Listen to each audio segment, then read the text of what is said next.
sangat menjaga dan menghormati leluhur mereka. Harus dilakukan saat musuh masih dalam keadaan hidup, maka biasanya akan berakhir dengan carok, kapak atau pisau tradisional untuk memotong jari mereka.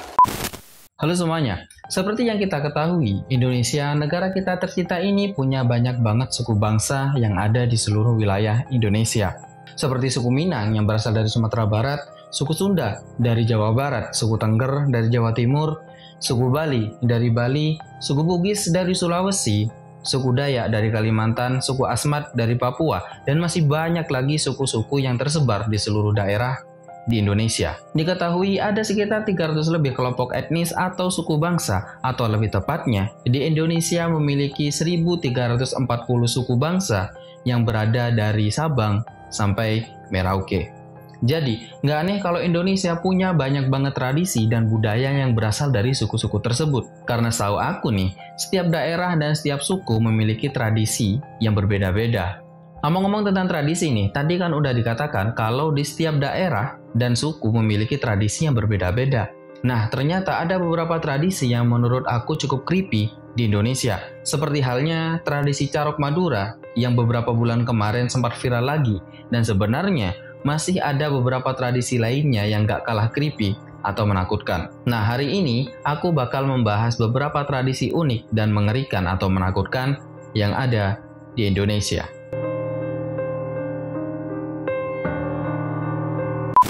Ritual Mak Nene. Teman-teman yang berasal dari Sulawesi Selatan, khususnya dari suku Toraja, pasti sudah tidak asing dengan tradisi yang satu ini. Yap, tradisi ini berasal dari suku Toraja, Sulawesi Selatan. Ritual Mak Nene sendiri dalam bahasa Toraja berarti ritual orang mati. Tradisi ini merupakan sebuah ritual yang mana mayat atau jenazah keluarga yang sudah berusia puluhan atau bahkan ratusan tahun yang lalu seakan-akan dihidupkan kembali. Jenazah tersebut dikeluarkan dari kuburnya, dibersihkan, dijemur, diganti bajunya, diajak foto bersama keluarga yang masih hidup, dan bahkan konon dalam ritual ini dulu jenazahnya juga diajak jalan-jalan mengelilingi kampung. Menurut masyarakat Toraja, ritual Mak Nene ini merupakan sebuah tanda penghormatan mereka kepada leluhur mereka yang sudah terlebih dahulu meninggal dunia. Karena orang-orang Toraja dikenal sangat menjaga dan menghormati leluhur mereka. Ritual ini biasanya dilakukan setiap 3 tahun sekali di bulan Agustus. Kenapa kok di bulan Agustus? Karena ritual ini hanya boleh dilakukan setelah musim panen yang biasanya terjadi di bulan Agustus. Dan bahkan tidak boleh dilakukan sebelum musim panen tiba. Karena konon, kalau dilaksanakan sebelum musim panen tiba, maka akan menyebabkan kegagalan panen. Tapi sebenarnya, menurut Martin Paladan, ritual Mak Nene pada dasarnya dilakukan setahun sekali. Jadi, ritual ini dulunya dilaksanakan bukan 3 tahun sekali, melainkan 1 tahun sekali.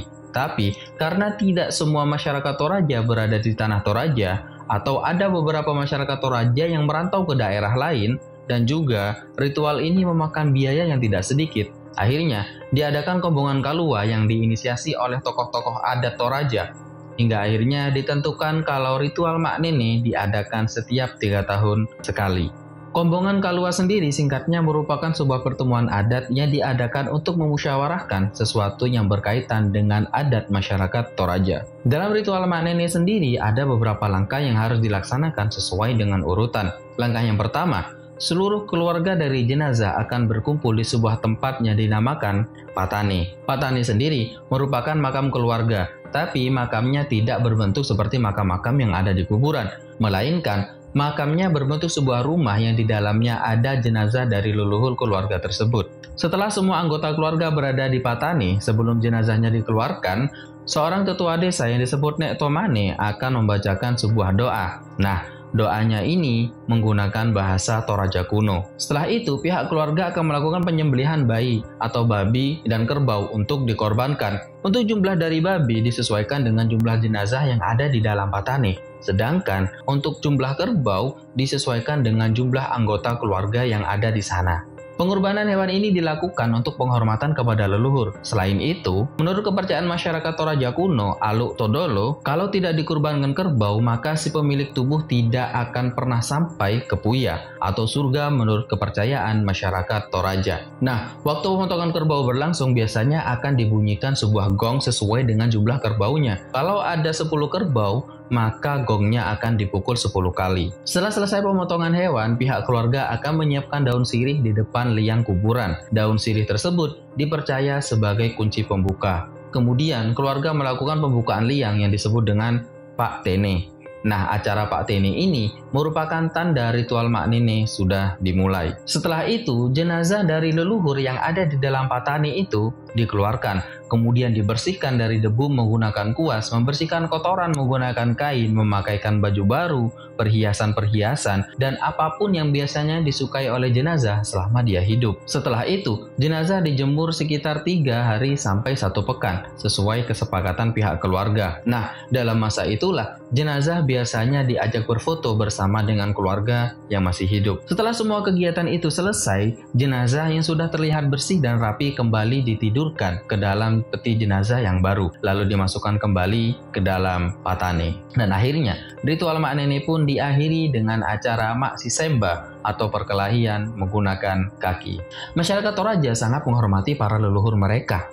Mereka meyakini kalau meninggal itu merupakan proses perubahan status dari manusia fisik di dunia menjadi roh di alam gaib. Makanya, biasanya orang yang sudah meninggal hanya dianggap seperti orang yang sakit atau sedang tidur. Dan si jenazah pun tidak langsung dimakamkan, melainkan masih disimpan di rumah keluarga mereka. Dan agar tidak membusuk, jenazah biasanya diberi daun khusus ataupun formalin. Biasanya, jenazah tersebut disimpan dalam beberapa minggu bahkan sampai beberapa bulan. Hal itu dilakukan sampai keluarganya bisa melakukan upacara rambu solo, yang merupakan upacara penyempurnaan kematian seseorang menurut masyarakat Toraja. Nah, makanya terkadang jenazahnya disimpan sampai keluarganya mempunyai biaya yang cukup untuk melakukan upacara tersebut. Tradisi ngayau.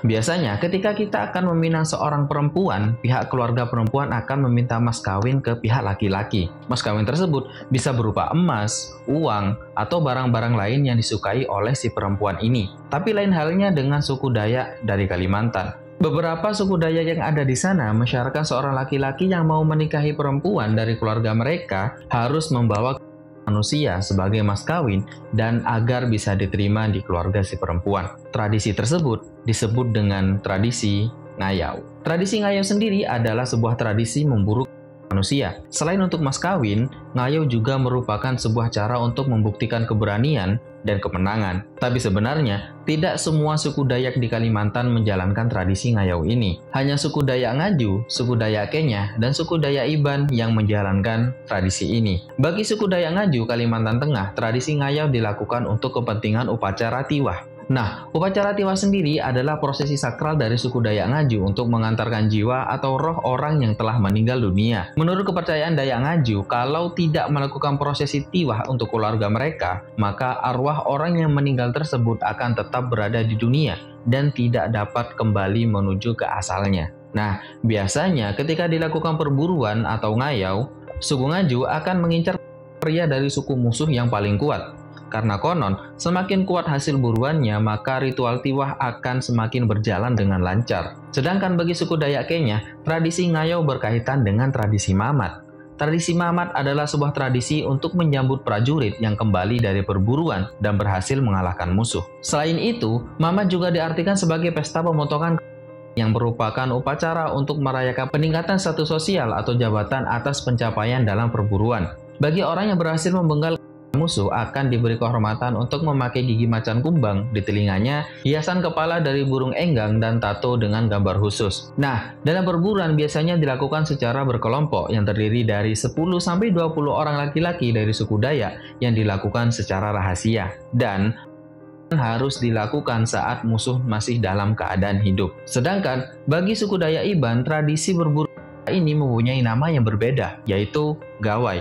Upacara ini bersifat religius, tapi juga diselingi dengan pesta mewah, minum-minuman, dan berkumpul bersama. Selain semua penjelasan tadi, ngayau biasanya juga dilakukan untuk membalaskan dendam keluarganya. Jadi, tradisi ini akan terus berlangsung di mana seorang anak akan membalaskan dendam ayahnya yang terbunuh dan membawa musuhnya pulang ke rumahnya. Rambut dari hasil ngayau ini akan dijadikan hiasan pada perisai dan juga pedang yang digunakan oleh anak tersebut. Sementara dari musuhnya akan dikeringkan dan digantung sebagai simbol keberanian, kehormatan, dan juga penolak balak. Bahkan sampai saat ini beberapa rumah yang merupakan keturunan suku Dayak yang menjalankan tradisi ngayau masih ada yang menyimpan tengkorak musuh yang diturunkan sejak zaman nenek moyang mereka. Sampai akhirnya, tradisi ngayau atau berbudaya ini pun resmi dihentikan atau diakhiri melalui kesepakatan bersama etnis Dayak Borneo Raya pada Musyawarah Tumbang Anoy pada 22 Mei sampai 24 Juli 1894 di Desa Huron Anoy, Kahayan Hulu, Kalimantan Tengah,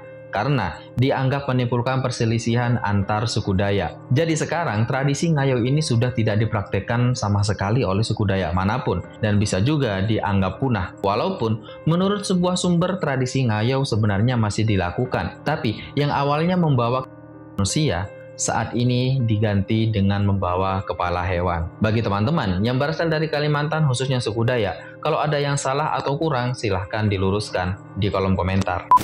Tradisi carok. Kalian pasti sudah tidak asing dengan istilah carok ini, karena beberapa bulan kemarin viral berita tentang carok 2 versus 5 orang yang akhirnya membuat 4 orang meninggal dunia, yang pernah aku bahas di video sebelumnya. Jadi teman-teman yang belum menonton videonya silahkan klik link yang ada di pojok atas. Kembali ke pembahasan, carok adalah sebuah tradisi yang berasal dari suku Madura, Jawa Timur. Carok sendiri berasal dari kata Madura yang berarti bertarung dengan kehormatan, dan merupakan sebuah tradisi pertarungan sampai mati yang banyak dilakukan oleh masyarakat Madura dengan tujuan mempertahankan harga diri mereka. Jadi, kalau ada yang merasa harga dirinya diinjak-injak, maka biasanya akan berakhir dengan carok. Selain itu, carok biasanya menjadi jalan terakhir untuk menyelesaikan sebuah masalah yang terjadi. Tapi sebelum terjadinya carok, sebenarnya ada usaha untuk menyelesaikan masalah dengan cara kekeluargaan. Karena sebenarnya orang-orang Madura lebih memilih menyelesaikan semua masalah mereka dengan cara kekeluargaan atau damai. Kalau belum menemukan titik terang dari masalah tersebut, biasanya akan mengadakan pertemuan dengan membawa seorang penengah dengan tujuan agar masalah tersebut bisa selesai dengan damai. Akan tetapi, jika tetap saja tidak menemukan jalan keluar, maka tidak jarang akan terjadi carok. Carok akan dilakukan di tempat yang sudah ditentukan dan dilakukan dengan cara 1 lawan 1 sampai salah satu atau kedua belah pihak meninggal dalam pertarungan tersebut. Apabila ada pihak yang selamat dalam pertarungan itu, maka dia harus menyerahkan diri kepada pihak yang berwajib. Carok sering terjadi di Madura karena masyarakat suku Madura memiliki sebuah pepatah yang masih dipegang erat sampai saat ini, yaitu lebih bagus pote tolang etempeng pote mata, yang artinya lebih baik mati daripada menanggung malu ketika harga diri dan kehormatannya diinjak-injak. Tapi walaupun dibilang sebuah tradisi, tidak sedikit masyarakat Madura yang tidak setuju kalau carok itu disebut sebagai tradisi, karena carok hanya dianggap sebagai hal buruk dan tidak seharusnya menjadi sebuah tradisi. Tradisi Iki Palek. Ketika ada salah satu dari keluarga kita meninggal dunia, kita sebagai keluarga biasanya akan berkabung. Dan di setiap suku biasanya ada upacara-upacara yang dilakukan ketika mereka berkabung. Salah satunya adalah sebuah ritual yang biasa dilakukan oleh suku Dani, Papua. Bagi suku Dani, kebersamaan adalah hal yang sangat penting. Makanya, saat mereka kehilangan anggota keluarga mereka, mereka akan segera memotong ruas jari mereka. Yap, kalian tidak salah dengar. Masyarakat suku Dani akan memotong ruas jari mereka sebagai tanda mereka sedang berkabung. Tradisi ini dikenal sebagai Iki Palek. Dalam tradisi Iki Palek, jari yang dipotong menunjukkan berapa jumlah keluarga mereka yang sudah meninggal. Jadi, kalau yang meninggal dalam keluarga itu 3 orang, maka masyarakat suku Dani akan memotong 3 buah jari mereka. Mayoritas yang melakukan tradisi ini adalah seorang wanita, tapi terkadang laki-laki juga melakukan tradisi ini sebagai bentuk kesedihan. Karena menurut masyarakat suku Dani, menangisi saja tidak cukup untuk melambangkan kesedihan yang mereka rasakan. Makanya, mereka melakukan potong jari karena rasa sakit ketika jarinya dipotong dianggap mewakili hati dan jiwa mereka yang tercabik-cabik karena kehilangan anggota keluarga mereka. Selain itu, alasan melakukan tradisi Iki Palek ini adalah karena jari dianggap sebagai simbol harmoni, persatuan, dan kekuatan. Bagian tubuh tersebut menjadi lambang hidup bersama sebagai satu keluarga, satu rumah, satu suku, satu nenek moyang, satu bahasa, satu sejarah, dan satu asal. Dalam bahasa Papua disebut dengan Wene Opakima Dapulik Walai Karek Mekehasik. Kalau ada yang salah dalam pengucapan, koreksi di kolom komentar ya. Biasanya, masyarakat suku Dani akan menggunakan kapak atau pisau tradisional untuk memotong jari mereka. Ada juga yang mengikat jarinya dengan tali selama beberapa waktu sampai aliran darahnya berhenti. Setelah itu, barulah jarinya dipotong. Selain itu juga, ada yang memakai gigi untuk memotong jarinya. Jadi, mereka akan menggigit jari mereka sampai putus. Tapi saat ini tradisi Iki Palek sudah mulai ditinggalkan bersamaan dengan perkembangan ilmu pengetahuan dan agama yang sudah mulai menyebar. Tapi di antara masyarakat suku Dadi masih bisa ditemui orang-orang tua yang telah kehilangan jari-jari mereka karena tradisi Iki Palek. Bahkan ada yang sampai kehilangan seluruh jari mereka. Oke, itulah beberapa tradisi yang unik dan agak mengerikan, bahkan bisa dibilang ekstrim yang ada di Indonesia. Walaupun agak mengerikan dan ekstrim, kita harus tetap menghormati tradisi-tradisi tersebut, karena hal itu merupakan bagian dari tanah air kita tercinta. Sebenarnya masih ada beberapa tradisi yang lainnya, tapi mungkin akan aku bahas di lain video. Kalau ada yang salah atau kurang dari pembahasan tadi, silahkan dikoreksi di kolom komentar. Kritik dan saran di kolom komentar juga. Jangan lupa subscribe dan bunyikan loncengnya supaya tidak ketinggalan pembahasan menarik lainnya. Huda di sini dan sampai jumpa.